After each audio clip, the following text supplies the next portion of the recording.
이번 시간에 이제 로마서 들어갈 차례인데요. 본격적으로 바울 서신을 공부하기 전에 이제 성령님께서 신약 성경의 책들을 순서대로 나열하신 것을 한번 그 의미를 한번 생각해 보려고 합니다.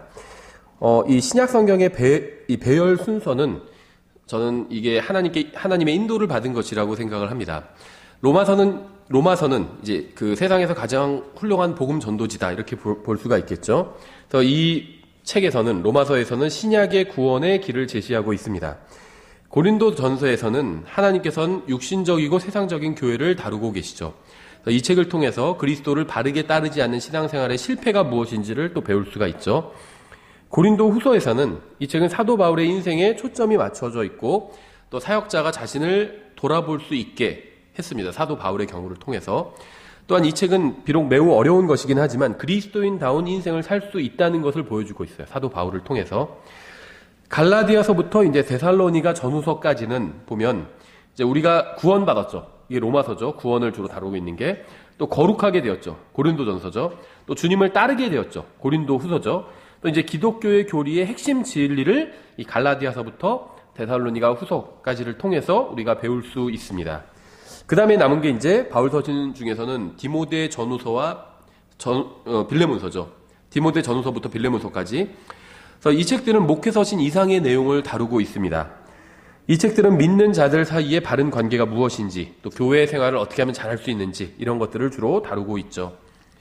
바울은 특별한 사명을 부여받았습니다. 로마서 16장에 바울의 사명이 나오죠. 25절에 나의 복음과 예수 그리스도를 선포함에 따라 권능으로 너희를 굳게 세우실 분, 즉 세상이 시작된 이래로 은밀히 간직되어 왔으나 이제는 밝히 드러났으며 영존하시는 하나님의 명령에 따라 대언자들의 성경 기록들을 통해 믿음에 순종하게 하려고 모든 민족들에게 알려지게 된 신비의 계시에 따라 너희를 굳게 세우실 분 곧 홀로 지혜로우신 하나님께 예수 그리스도를 통해 영광이 영원토록 있기를 원하노라. 아멘. 은혜의 복음에 관한 진리는 바울 서신에만 독점적으로 게시된 것은 절대 아니었습니다. 바울은 한 번도 선포되지 않은 진리를 받은 것이 아니라 한 번도 계시되지 않은 진리를 받은 거예요. 그러니까 로마서 16장 25절부터 27절에서 바울은 하나님께서 자신에게 계시해 주신 진리를 구약 성경의 대언자들의 기록들에서도 찾을 수 있다. 이렇게 이야기를 하고 있는 거죠. 그래서 바울이 지금 받은 이 계시의 내용은 구약 시대에도 나와 있던 것이지만 그때는 사람들이 그것의 의미를 알지 못했습니다. 그래서 이전에는 감추어져 있었다. 이렇게 이야기를 하는 거죠. 또 바울은 이제 자신에 관해서 이렇게 증언을 했습니다. 골로새서 1장 25절부터 28절에 내가 교회의 사역자가 된 것은 너희를 위해 내게 주신 하나님의 경륜에 따라 하나님의 말씀을 성취하려 함이니라. 이것은 곧 여러 시대와 여러 세대로부터 감추어졌으나 없었다는 건 아닙니다. 있긴 있었는데 있어야 감출 수 있죠. 이전 시대에는 교회에 관한 진리가 감추어져 있었다는 거예요.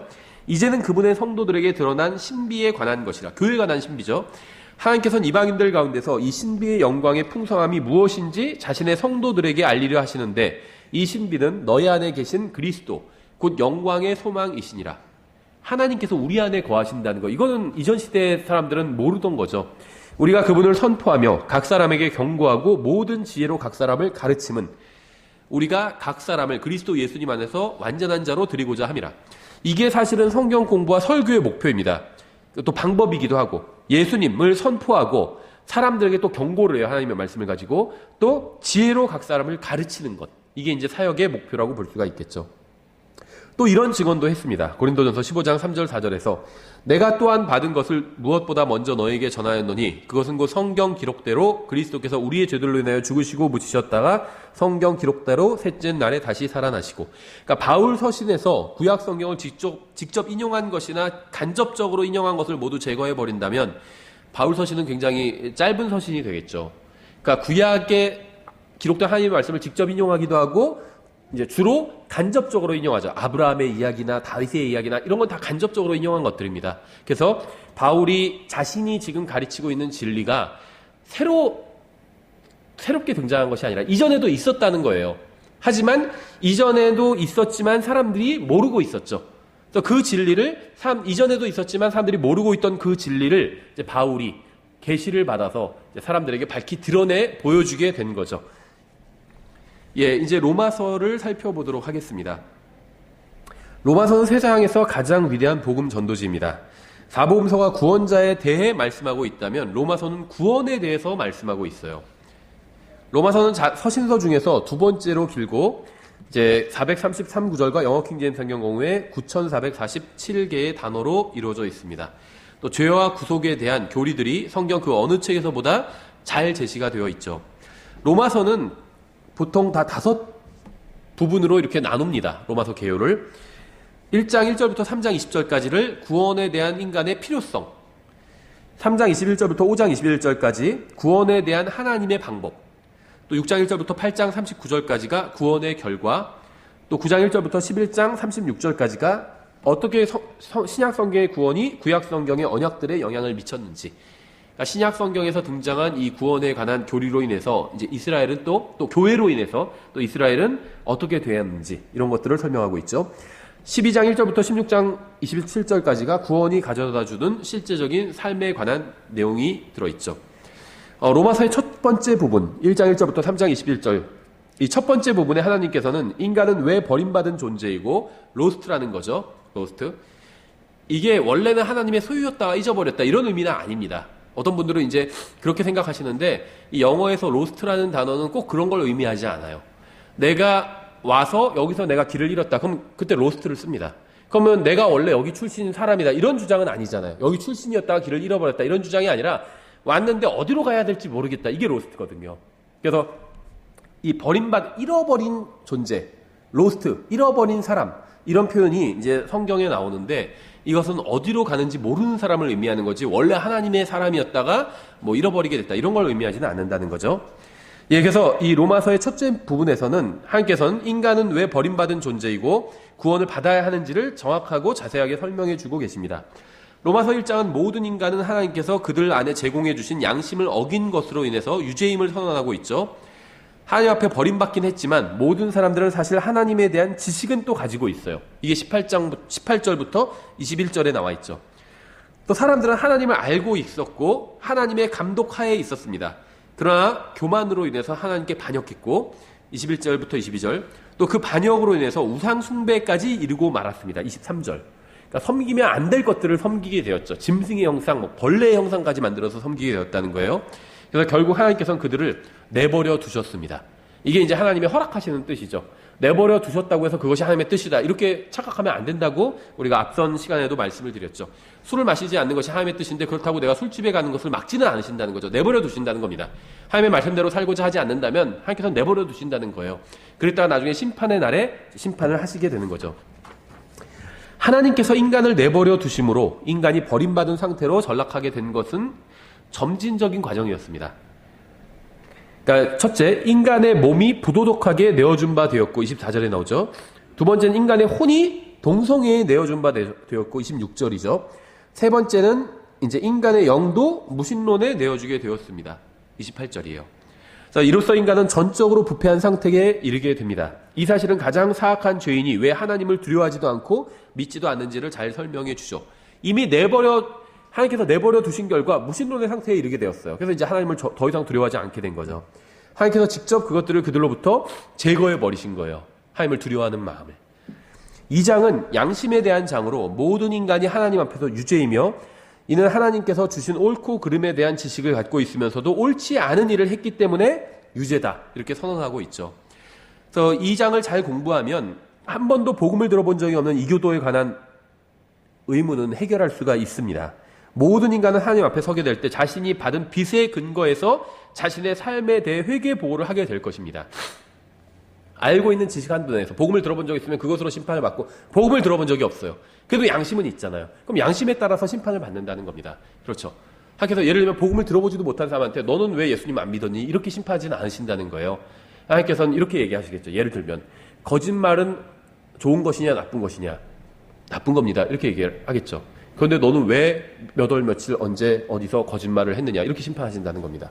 그 사람이 이미 한 것들, 행한 것들, 또 그 사람이 이미 알고 있는 것들, 양심, 그것을 가지고 하나님께서 심판하신다는 거예요. 그 사람이 알지도 못한 것을 가지고 심판하지는 않으신다는 겁니다. 그래서 정말 복음을 한 번도 들어보지 못한 사람들, 억울하게 지옥에 가는 사람은 없다는 거예요. 그런 사람도 다 공정한 심판을 받게 된다는 겁니다. 이미 알고 있는 것, 또 이미 내가 잘못 행한 것으로 심판을 받지 할 수도 없는 것, 예수님을 왜 믿지 않았냐? 이런 것으로는 심판하지 않으신다는 거예요. 근데 이제 대한민국 지금 현재 대한민국을 살고 있는 사람들은 다르죠. 여기서는 예수님을 왜 믿지 않았는지 하나님께서 물어보실 거예요. 문명화된 국가에 사는 사람들은 다 복음을 예수님에 대해서 들어본 적이 있어요. 그렇기 때문에 이제 자기가 아는 것에 대해서, 그러니까 자기가 받은 빚에 근거해서 심판을 받게 된다는 겁니다. 유대인들은 그들에게 주어진 빚에 근거해서 심판을 받고, 이방인들은 그들이 마음에 기록된 빚에 근거해서, 양심이죠, 심판을 받게 된다는 겁니다. 3장은 인간은 교육, 사회적 지위, 종교적 배경, 인종, 아니면 뭐 국적에 상관없이 모두 다 버림받은 자요, 다 똑같이 죄인이다, 이렇게 분명하게 선언하고 있습니다. 이것은 기록된 바 의로운 사람은 없나니 단 한 사람도 없으며, 이렇게 말씀하고 있죠. 이게 3장 10절이죠. 모든 사람이 죄를 지어 하나님의 영광에 이르지 못하였더니, 이게 3장 23절이죠. 그래서 성경에 저의 이름은 나오지 않아요. 이유진이라는 이름은 나오지 않죠. 그런데 저는 나옵니다. 로마서 3장 10절과 3장 23절에 나오죠. 모든 사람이 죄를 지었다고 말씀하고 있잖아요. 저도 거기에 해당이 되는 거죠. 뭐 안상홍 있는 사람들은 성경에 계시록에 안상홍이 나온다 이렇게 주장하는데, 안상홍이라는 이름은 나오지 않지만 나와요. 로마서 3장 10절에 나오죠. 모든 사람이 다 로마서 3장 10절, 23절에 다 걸리게 되어 있습니다. 그렇죠?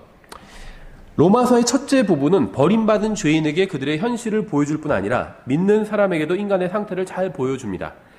우리 그리스도인들은 죄인들을 그리스도께로 인도하고자 한다면 우리는 반드시 죄 문제로부터 시작을 해야 돼요. 죄부터 이야기를 해야 된다는 거죠. 이에 다른 방식으로 복음을 전하는 것은 합당한 방법이 못 되고 결국 유익을 가져오지 못하고 오히려 해롭게 만들 수가 있어요. 그래서 복음을 전할 때 먼저 그러니까는 회개를 먼저 전해야 됩니다. 하나님께 대한 회개와 하나님을 향한 회개와 우리 주 예수 그리스도를 향한 믿음을 전했다고 하잖아요, 사도 바울이. 그래서 우리도 두 가지를 전해야 돼요. 회개를 먼저 선포해야 됩니다. 그리고 예수님을 믿으면 구원받는다, 이것을 선포해야 되겠죠. 그래서 회개를 선포하기 위해선 죄가 있는 사람이 회개하는 거잖아요. 그래서 죄 문제부터 시작을 해야만 합니다. 로마서의 둘째 부분은 이제 3장 21절부터 5장 21절까지죠. 이 부분은 하나님의 말씀 중 가장 핵심적인 부분이라고 할 수 있습니다. 만약 우리가 이 부분에 게시된 진리를 잘 이해한다면 정말 어쩌면 엄청난 부흥이 일어날 수도 있어요. 여기서는 신약 성경이 말씀하시는 구원의 성경적 교리가 무엇인지가 잘 제시되어 있습니다. 오늘날 이 구원에 관한 참된 교리가 전혀 전파되거나 가르쳐지지 않고 있어요. 그러니까 대부분의 그리스도인들은 대속, 구속, 전가 이런 것에 관한 교리를 들어본 지가 굉장히 오래된 상태입니다. 이들 교리들은 신약의 심장부에 해당되는 교리이고요. 근데 이 마지막 시대의 사역자들은 거의 언급하지 않는 것들이죠. 칭의는 무엇이냐면 그리스도께서 완성하신 사역에 근거해서 하나님께서 죄인을 의롭다고 선언하시는 것, 이게 칭의입니다. 칭의. 구속은 하나님께서 죄인의 영과 혼과 몸을 사시는 것, 값을 주고 사시는 것, 이것이 구속이죠. 그래서 예수 그리스도의 피가 그 죄인의 죄에 대한 값으로 지불이 되었죠. 누구에게 지불했을까요? 성경에 나오진 않지만 하나님께 지불했겠죠. 왜냐하면 예수님께서 십자가에 달리신 것이 희생제사잖아요. 희생제사는 하나님께서 받으시는 거잖아요. 어떤 사람들은 마귀에게 지불했다 이런 얘기를 하는데 마귀에게 지불할 필요도 없고 할 이유도 없죠. 예수님은 십자가에서 자신의 피로 우리의 죄값을 치러주셨는데 하나님께 치르신 겁니다. 하나님께. 다음에 화목이라는 단어가 있죠. 예수 그리스도께서 헌물로 드려짐으로 해서 하나님과 인간 사이의 반목이 사라지게 되었다는 거죠. 화해라는 단어도 있습니다. 이것도 비슷한데 전에 전쟁 중이던 두 당사자가 이제 다시 화해를 이룬 거, 하나가 된 것입니다. 또 굉장히 중요한 교리가 있는데 상호 내주의 교리예요. 그러니까 믿는 사람이 그리스도 안에 들어가게 되고 또 그리스도께서 믿는 사람 안으로 들어가게 되고, 신비죠. 이거는 서로 내주하는 거예요. 우린 예수님 안에 들어가고 예수님은 우리 안에 또 들어와 계신 것이죠.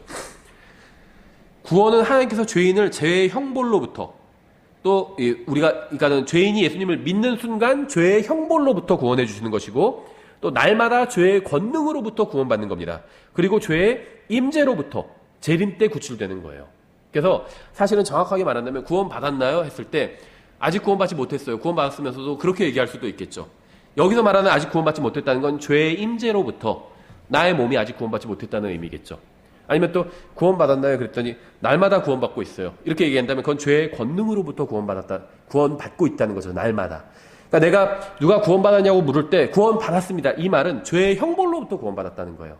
날마다 죄의 권능으로부터 구원받고 있고 또 나중에 예수님께서 재림하실 때 죄의 임재로부터, 그러니까 죄 자체로부터 구원받는 거예요. 죄 자체와 아무런 상관이 없어지는 겁니다.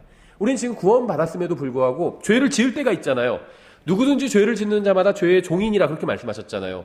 구원을 받았어요. 죄로부터 자유롭게 됐는데 죄에게 종노릇하고 있는 거예요. 옛날에는 사슬이 굵게 묶여 있어서 할 수 없이 죄의 종노릇 했는데 이제 사슬이 깨어졌는데도 거기가 가지고 다시 종노릇하고 있는 거예요. 그렇게 하지 않아도 되는데. 그런데 예수님께서 오시면 죄와 아무런 관련이 없어진다는 겁니다. 그게 이제 죄의 임재로부터 구원받는다, 이런 의미예요. 그래서 이 구원도 과거, 현재, 미래 삼중적으로 이루어진다는 거죠. 만약 이 교리들이 올바로 이해되고 올바로 선포된다면 많은 사람들이 구원을 받게 될 것입니다. 또한 이 교리들이 믿는 성도들에게 잘 가르쳐진다면 구원에 관한 많은 거짓 교리들이 입을 다물게 되겠죠. 그래서 구원에 관한 교리를 정확하게 이해하고 있는 것이 굉장히 중요합니다. 그래야 이제 어떤 잘못된 그런 공격이 들어올 때 그것으로부터 내 믿음을 방어해낼 수가 있겠죠. 예수님을 믿는 순간 구원 받았어요. 하지만 죄를 지으면 죄가 내 안에 있죠. 그렇죠. 근데 구원 받았는데 왜 죄가 있냐? 누가 이렇게 공격할 때 하나님의 말씀을 모른다면 그걸 방어할 수가 없게 되겠죠. 그러네? 내가 예수님을 믿고 구원 받았는데 왜 내가 또 죄를 짓지? 왜 내가 죄 안에 있지? 이렇게 생각할 수 있게 된다는 거죠. 이 구원에 관한 교리를 아주 정확하게 알고 있는 것이 굉장히 중요합니다. 만약에 그 성경의 한 부분만 연구해야 된다면 지금 시간이 없어서 그러면 이 구원에 관한 교리부터 반드시 연구해야 돼요. 로마서의 셋째 부분은 6장부터 8장으로 구원이 그리스도인들의 생활에 가져다주는 결과를 다루고 있습니다. 그래서 거듭난 사람은 더 이상 죄와 허물로 인해서 죽어있지 않습니다. 로마서 1장부터 3장에서 이에 대해 설명이 나와 있죠. 그러니까 거듭난 사람은 로마서의 둘째 부분에 제시되어 있는 하나님의 모든 놀라운 역사의 수혜자가 되었죠. 거듭난 사람이 이제 서로 극한적으로 대립되던 서로 극한적으로 대립하고 있는 두 성품을 갖게 되었어요. 옛 본성에 속한 성품과 구원받을 때 받게 된 새로운 성품, 두 성품을 갖게 되었죠. 그래서 6장부터 8장에서는 그리스도인들이 경험하게 되는 이제 실제 현실이 제시되어 있습니다. 6장은 그리스도인이 마땅히 되어야 될 이상적인 모습을 다루고 있어요. 이곳에서는 그리스도인의 옛 성품과 새 성품의 진정한 상태가 묘사되어 있습니다. 육에서 난 것은 오직 죄밖에는 지을 수가 없죠. 반면에 하나님에게서 난 것은 온전히 의롭습니다. 이 둘은 공통점이 전혀 없고 항상 반복합니다. 새 사람은 하나님께 완전히 복종함으로써 옛 사람을 완전히 정복할 능력을 얻게 되죠. 이로써 성도는 일상생활에서 완전하고 철저한 승리의 삶을 살 수 있게 됩니다. 그러니까 새로운 사람이 하나님께 복종할 때, 내가 하나님의 말씀에 복종할 때에만 승리의 삶을 살 수 있게 된다는 거죠. 그러니까 이론적으로는요, 그리스도인이 한번 구원받은 사람이 죄를 짓지 않고 평생 사는 게 가능해요. 항상 하나님의 말씀에 순종하면 죄를 짓지 않고 살 수 있게 된다는 거죠. 영이 육을 지배하게 되고, 그럼 결국 모든 것이 기쁨으로 가득 찬 승리가 오게 된다는 겁니다. 7장에는 6장의 이상적인 모습과는 대조적으로 우리의 실제 모습이 묘사되어 있어요. 그러니까 6장에는 우리가 되어야 되는 이상적인 모습이 나와 있고 7장은 우리의 실제 삶과 관련된 말씀이 들어있다는 거죠. 안타깝게도 극소수의 그리스도인을 제외한 거의 대부분의 그리스도인들이 이 7장에 묘사된 모습으로 살아가고 있습니다. 마음은 주님을 섬기고 싶은데 실제로는 죄를 짓고 있고, 그러다가 다시 회개해서 주님께로 돌아오고, 그러다가 다시 또 죄를 짓고, 하나님께 한 발 나아갔다가 다시 죄로 한 발 갔다가, 하나님께 한 발 갔다가 죄로 한 발 갔다가 왔다 갔다 이러고 있다는 거예요. 이건 영적 전쟁이 아니거든요. 왔다 갔다 한 거지. 영적 전쟁은 승리로 나아가야지 그게 영적 전쟁에서 승리한 겁니다. 왔다 갔다 하는 것은 승리가 아니에요. 자기가 하나님으로부터 멀어진 만큼 오늘 한 발짝 와놓고는 그게 승리하라고 생각한다면 그건 착각하는 거죠. 구원받은 사람들은 옳고 그름과 선악을 알고 있습니다. 죄의 길과 의의 길이 다르다는 것도 알고 있어요. 그럼에도 의로운 삶을 살 수 없는 것처럼 보여지죠. 다른 사람이 아니라 나 자신을 봐도 그렇잖아요. 그렇죠. 무엇이 의고 무엇이 하나님의 뜻인지 알고 있어요. 근데 그것을 행하지 못하고 살고 있는 거죠. 하나님께 정말 전적으로 헌신된 삶을 살고 싶지만 그렇게 살고 있지 못한 거예요. 나 자신을 봤을 때. 이게 7장의 내용이라는 겁니다. 그래서 이러한 절망스러운 모습이 7장 11절부터 24절에 자세하게 묘사되어 있습니다. 이 자기 자신, 셀프 영어로는 자기 자신, 심리학에선 자아라고 설명하죠. 이 자아에 사로잡히게 되면 하나님의 자녀는 무기력해지게 됩니다. 자기만 생각하면 무기력해져요. 문제에서 헤어나오질 못합니다. 예수님을 생각해야 돼요. 예수님을 바라보고. 그래야지 문제가 해결됩니다.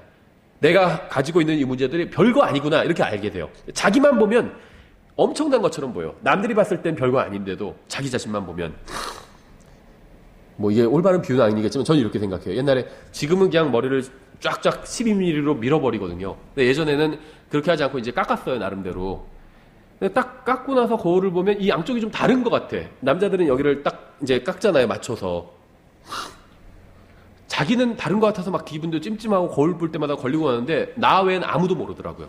그러니까 문제라는 게 대부분이 아닌 것도 있지, 큰 문제도 있겠죠. 근데 대부분은 남들이 보면, 객관적으로 보면 별 문제도 아닌 걸 갖고 막 고민하는 경우가 너무 많다는 거예요.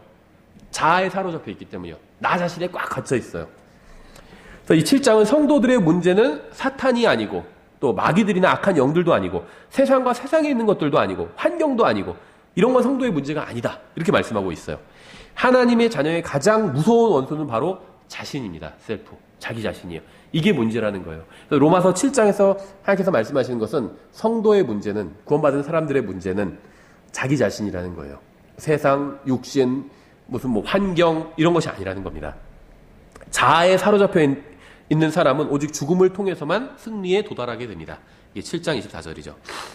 8장은 소망을 다루고 있어요. 성도는 나약함과 많은 실패에도 불구하고 그리스도 안에 있기 때문에 정죄받지 않습니다. 1절이죠. 생명의 성령 2절, 또 하나님의 의 4절, 그리고 그리스도 안에 거하는 것 9절, 이러한 것들을 모두 2장에서 다루고 있습니다. 그래서 로마서 8장은 주님께서 성도들을 바라보는 관점에서 성도를 묘사하고 있어요. 7장은 자기를 바라보는 관점에서 묘사하고 있죠. 인간이 자기, 구원받은 사람이지만 사람이 자기만을 바라보고 있어요. 그래서 I라는 단어가 로마서 7장에는 11개의 구절에서 무려 26번이나 나와요. 계속 I, 나 7장에서 그러고 있어요. 근데 8장은 하나님께서 구원받은 사람을 바라보시는 그 관점으로 기록되어 있습니다. 그래서 8장이 1절에서 정죄도 없다고는 선언으로 시작하죠. 그리고는 마지막 절에서는 하나님의 사랑에서 아무도 떼어놓지 못한다. 이렇게 끝나요. 이 8장을 붙들어야 되는 거예요. 그리스도인은. 예수 그리스도 안에 있는 사람은 정죄가 없어요. 그리고 하나님의 사랑에서 아무도 떼어놓지 못합니다. 그렇죠? 하나님께서 성도를 완성된 모습으로 바라보십니다. 그러나 육신의 눈으로 바라보는 자들에게는 이 모습이 분명하지 않죠. 믿는 자는 그리스도 안에서 자유롭습니다. 그는 율법으로부터, 죄로부터, 죽음으로부터, 그리고 자신으로부터 자유롭습니다. 그러니까 복종하지 않아도 된다는 거예요. 자유롭다는 게요, 죄를 마음대로 지어도 된다는 게 아니라 죄를 짓지 않을 자유가 생겼다는 겁니다. 과거엔 그런 자유가 없었어요. 육신이 시키는 대로 했습니다. 근데 지금은요, 시키는 대로 하지 않아도 된다는 거예요. 그래도 죄를 짓지 않으면 죽을 것 같은데 죽지 않는다는 겁니다. 그래도 옛날엔 다 사업할 때 거짓말을 했는데 거짓말 하지 않아도 하나님께서 다 길을 내주신다는 거, 살게 하신다는 거예요. 죽지 않는다는 거예요. 큰일 나는 게 아니라는 겁니다. 죄를 꼭 지어야만 되는 상황은 있을 수도 있겠죠. 모르겠어요. 근데 거의 없다는 겁니다. 하나님의 말씀대로 살면 살 수 있다는 거예요. 그래서 주님께서 돌아오시기까지 성령님께서는 이제 구원받은 사람의 나약함을 도와주시고, 아버지께서는 모든 것들이 선을 이루도록 역사하시고, 또 그리스도께서는 그 사람을 안전하게 지켜주십니다. 이게 로마서 8장의 내용이에요. 세상에서 가장 위대한 복음 전도자인 로마서는 성도들의 생활, 6장부터 8장, 이 성도들의 생활에서 곧바로 성도들의 행위로 나아가진 않습니다. 성도들의 행위는 12장부터 16장에 있죠. 9장부터 11장의 내용이 있죠. 왜냐하면 신약의 구원 교리는 상당히 중요한 문제를 불러일으키기 때문이에요. 지금 로마서는 주로 구원을 설명하고 구원받은 사람이 어떻게 변화되고 또 구원받은 사람이 어떻게 살아야 되고 이런 것들을 다루고 있는데, 이런 것들을 다루다 보니까 한 가지 문제가 일어나게 된다는 겁니다. 그래서 갑자기 이런 것들을 설명하다가 9장에서 딱 멈추고 이제 그 문제에 대한 설명을 11장까지 한 다음에 다시 구원받은 사람이 그럼 어떻게 살아야 되는지를 이어서 설명하고 있다는 겁니다. 그 문제가 무엇인지 아시겠죠? 바로 이스라엘에 관한 문제예요. 왜냐하면 이스라엘은 과연 어떻게 되는가? 구약 성경에서 이스라엘에 관한 말씀이 굉장히 많아요. 근데 갑자기 신약에서 예수님이 등장했고, 그리고 구원의 길이 이제 정말 모든 사람들에게 다 드러나 버렸죠. 그래서 로마서는 그 구원의 길에 대해서 설명하고 있어요. 그래서 구원을 받은 건 좋은데, 그럼 구약 성경에서 그렇게 많이 이야기하고 있는 이스라엘은 어떻게 되는가? 이 문제가 의문으로 작용할 수 있다는 거죠. 구약에 나오는 언약들과 약속들은 다 없어지는 걸까? 왕국에 관한 예언들과 하나님께서 민족들을 다루신다는 이런 약속들은 어떻게 되는가? 이런 의문이 나온다는 겁니다. 그래서 로마서 9장부터 11장에서 하나님께서는 그분의 택함 받은 백성 이스라엘이 그리스도를 거부한 것으로 인해서 이스라엘로부터 이방인들에게로 관심을 돌리셨음을 보여주십니다. 하나님의 선민이 어떻게 믿음으로 하나님을 찾는 데 실패했고 죄송합니다. 또 그 결과, 그러니까 믿음이 실패했기 때문에 그 결과 어떻게 되었는지, 어떻게 한쪽으로 제쳐졌는지 이런 것들이 상세하게 설명이 되었다는 겁니다. 또한 마지막 때가 가까워오면서 이방인들 역시 복음을 거부할 것이고 결국 주님께서 이스라엘 민족과의 언약을 성취하기 위해서 이제 재림하시게 될 것임을 설명하고 있는 거죠.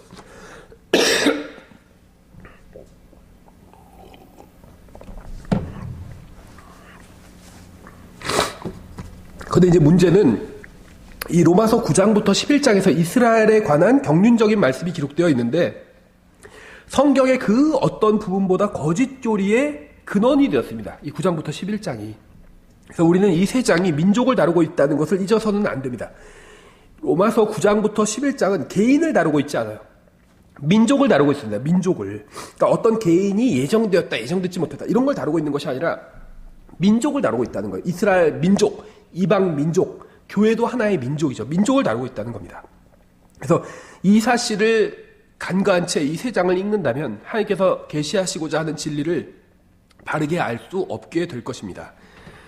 이 장들을 올바르게 잘 이해하면 영국이 이스라엘이라는 주장이나 왕국이 이미 세워졌다거나 여호와의 증인들 그런 얘기하죠. 왕국이 이미 임했다 이런 주장을 막 해요. 그래서 왕국회관인 거예요, 그 사람들.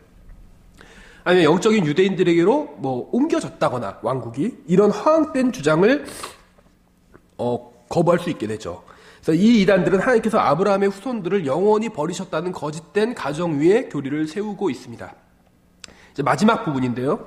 12장부터 16장은 하나님이 주신 위대한 구원이 실제 생활에서 어떻게 표현되어야 하는가를 다루고 있습니다.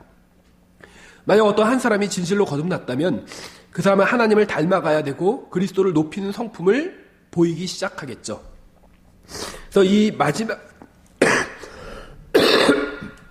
죄송합니다. 이 마지막 부분의 주제가 바로 로마서 12장 1절부터 2절에 잘 나와 있죠. 그래서 이 부분에는 그리스도인과 정부와의 관계, 13장이죠. 또 그리스도인과 다른 그리스도인들과의 관계, 또 그리스도인이 다른 그리스도인들의 필요에 어떻게 이제 대응해야 되는지, 이건 14장이죠. 이런 게 나와 있습니다. 또 주님을 위해서 바울의 신앙 여정에는 주님을 위한 이제 바울의 신앙 여정에는 이제 외로운 길이 아니라 이 신앙 여정이 친구들도 많이 있었다는 것이 이제 16장에 나오죠. 그래서 이 16장에는 바울의 동료들이 많이 나와요. 그렇죠. 우리 신앙도 마찬가지예요. 혼자만 하나님을 섬기고 있는 것이 아니라는 거죠. 누군가 돕는 사람이 있고 하나님께서 그런 사람들을 보내주신다는 겁니다. 그래서 우리가 사역을 할 때 또 그런 사람들을 기억해야 된다는 거죠. 예, 그래서 16장을 이렇게 마쳤는데요. 마치기 전에 이제 로마서에 나온 핵심 단어들을 몇 가지만 살펴보면 로마서의 핵심 단어는 이제 all, 모든, 다음에 우리, 위, 다음에 의롭게 됨, justified 이런 단어들이 이제 핵심 단어입니다. 모든이라는 단어를 보면 모든 사람이 죄 아래 있죠. 또 모든 사람이 죄를 지었습니다. 하나님께서 우리 모두를 위해서 자신의 아들을 내어주셨죠. 그래서 주님께서 우리에게 모든 것을 값없이 주십니다. 또 모든 사람 위에 같은 주님께서 계시죠. 또 자신을 부르는 모든 사람에게 주님께서는 부유하시죠. 이제 평강의 하나님께서 너희 모두와 함께 계신다. 이런 말씀으로 또 끝나고 있죠. 또 우리에 대해서는 이제 과거, 현재, 미래로 나눠볼 수 있는데요. 과거의 우리는 로마서에 의하면 힘이 없었죠. 5장 6절에. 또 과거의 우리는 죄인이었습니다. 5장 8절에. 또 과거의 우리는 하나님의 원수였습니다. 5장 10절에. 현재의 우리는 5장 1절에 의하면 하나님과 화평을 누리고 있습니다. 또 5장 2절에 의하면 우리가 서 있는 이 은혜 안에 믿음으로 들어감을 얻었습니다. 또 그래서 현재 우리는 5장 3절에 의하면 환난도 기뻐합니다. 그뿐만 아니라 5장 11절에 의하면 하나님도 기뻐하죠. 또 예수 그리스도로 말미암아 속죄함을 얻었죠. 미래의 우리는 이제 진노로부터 구원받게 될 것입니다. 5장 9절에 의하면 의롭게 됨과 관련해서 살펴보면 하나님의 은혜로 값없이 의롭게 되었죠. 또 믿음으로 의롭게 되었습니다. 또 행위로 의롭게 되진 않았죠. 또 예수님의 피로 말미암아 의롭게 되었습니다. 그렇죠? 그래서 우리가 어떤 교리를 연구할 때 한 구절만 가지고 연구할 수는 없어요. 결론을 내릴 수가 없어요. 성경은 성경으로 비교를 해야 됩니다. 하나님의 은혜로, 믿음으로, 또 예수 그리스도의 피를 통해서 의롭게 되었구나. 이런 식으로 결론을 내야지 어떤 한 구절만 보고 결론을 내려서는 안 된다는 거죠. 또 예수 그리스도의 부활은 로마서의 핵심 주제입니다. 부활하심으로 하나님의 아들로 드러나셨죠. 또 예수님의 부활은 우리가 받은 칭의의 기초를 이루고 있어요. 4장에 의하면. 또 예수님의 부활은 우리의 부활에 확신을 줍니다. 또 예수님의 부활로 인해서 우리는 하나님과 새로운 관계를 맺게 됩니다. 7장에 의하면 또 구원받기 위해서는 반드시 예수님의 부활을 믿어야만 하죠. 10장 9절에 나와 있죠. 예수님의 부활은 예수님이 모든 삶의 주인이 되신다는 증거이기도 합니다. 로마서에서 어쩌면 성경 전체에서 저는 가장 중요한 구절로 꼽을 수 있는 구절이 이 로마서 3장 4절이라고 생각합니다. 그래서 제가 만든 이름표가 있는데 이름표 그 책에 제 소유라고 제 책이라고 붙여놓는 이름표가 있는데 거기에도 이 로마서 3장 4절을 제가 기록해놨거든요. 결코 그럴 수 없느니라. 참으로 하나님은 진실하시되 사람은 다 거짓말쟁이라 할지어다. 이것은 기록된 바 이로써 주께서 주의 말씀하신 것에서 의롭게 되시고 판단받으실 때 이기시리이다 함과 같으니라. 이 구절은 제가 가장 자주 인용하고 또 영적 전쟁에서 가장 자주 사용하는 구절입니다. 이 구절은 인간의 생각을 하나님의 말씀 위에 놓을 수 없다는 사실을 보여주는 구절이에요. 우리는 모든 책, 감정, 나 자신의 감정, 또 모든 설교, 모든 사람들의 어떤 시선, 주장 등을 하나님의 말씀과 비교해 봐야 됩니다. 이거 다른 사람들 어떻게 생각할까? 이것도 중요하죠. 그거보다 더 중요한 건 하나님의 말씀에 무엇이라고 되어 있는지가 더 중요하다는 거예요. 그 목사님이 여기에 대해서 뭐라고 말씀하시지? 그것도 중요하겠죠. 근데 그거보다 더 중요한 건 하나님께서는 이 문제에 대해서 무엇이라고 말씀하셨는지, 이게 가장 중요하다는 겁니다. 만약 하나님의 말씀과 인간의 전통이나 교리가 서로 다르다면 우리는 둘 중 하나를 선택해야만 합니다. 아무리 주님을 사랑하는 선한 사람이 가르친 교리라 해도 성경과 조금이라도 일치하지 않는다면 그것을 붙들어서는 안 된다는 거예요. 모든 속임수와 거짓 교리로부터 안전해지는 유일한 길은 하나님은 진실하실 때 사람은 다 거짓말쟁이라는 진리를 붙드는 거예요. 사람이 하는 말마다 다 거짓말이다 이런 의미가 아니라 하나님의 말씀과 비교해서 서로 다르다면 아무리 훌륭한 사람이 한 말이라 할지라도 그것은 거짓말이라는 겁니다. 하나님의 말씀이 진리고, 그럼 누군가 얘기했는데 하나님의 말씀에 부합되는 이야기를 해요. 그러면 그건 거짓이 아니죠. 그 사람이 거짓말을 한 것이 아닌 거죠. 그러니까 이 3장 4절을 이해하면서 하나님은 진실하실 때 사람은 모두 거짓말쟁이라 하니까 그럼 뭐 목사님 설교하는 것도 거짓말이고 누가 성경 가르치는 것도 다 거짓말이겠네요. 이렇게 얘기하는데 성경과 다른 얘기를 하면 거짓말인 거죠. 제가 가르치고 설교한 것 중에 성경과 다른 것이 있다면 그건 거짓말이라는 겁니다. 진리가 아니라는 거예요. 근데 성경에 맞는 이야기를 하면 그거는 진리인 거죠. 그래서 이 로마서 3장 4절은 인간의 말과 하나님의 말씀이 다를 때 기준으로 삼을 수 있는 구절이라는 겁니다. 그래서 저희가 로마서를 이렇게 아주 간단하게 살펴봤습니다. 다음 시간에는 계속해서 고린도전서를 살펴보도록